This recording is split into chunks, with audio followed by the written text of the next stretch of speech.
E kaunti ma Migori kama kaunti no chako chenro mar keto kenge ma opogore opogore mar bedo e thuolo maber mar yudo omenda maromo shillings milion 375 ma idhi chiw kod bengi mar piny ngima ne moko kuom counties ma ochopo rang'iny madwarore e weche mag choko omenda. Kaka George Juma lero, mae gitimo kokalo bero chenro maggi mopogore kalore kod chike mag yudo omenda ni.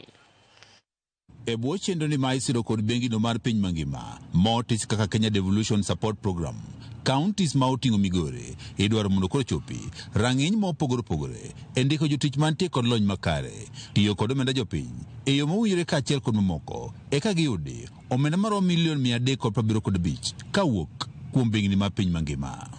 Do not automatically access the resources, but they're expected to undertake the reforms to be able to access institutional level grant and also the service delivery, which is supposed to support in undertaking selected projects that the counties are going to prioritize. This program is having two phases or level.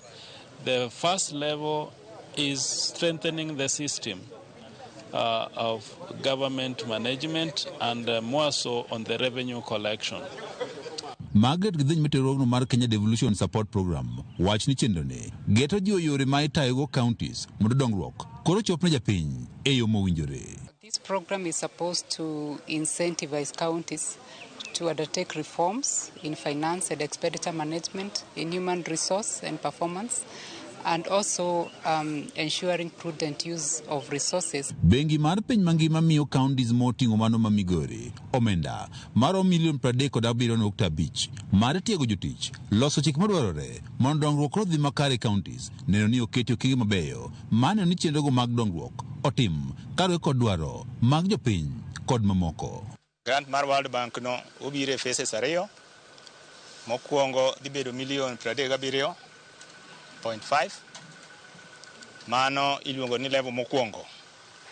En miloso go ground mondo ne ni joma tiyo nigi rieko maber mar tich minyalo luongo ni skills. Counties maromo 38 kuom counties 47 ma odhi chopo rang'iny madwarore ema dhi omenda maromo milion 375. If we do what they call minimum requirements, we will be able to qualify for the next phase, which now is infrastructural development.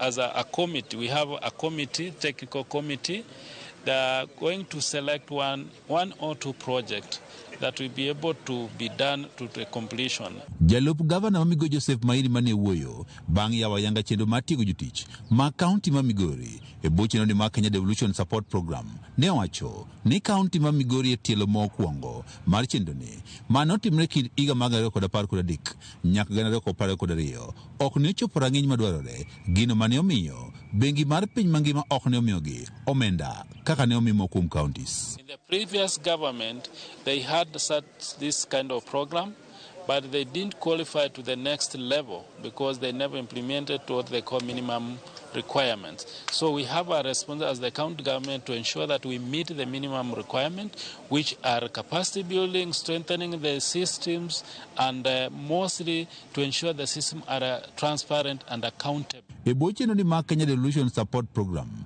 bengi mar piny mangima geto tego counties e yore mag tiyo kod omenda makare, nywando pach jopiny e chenrogo mag dongruok kod mamoko. George Juma, Ramogi TV, Migori.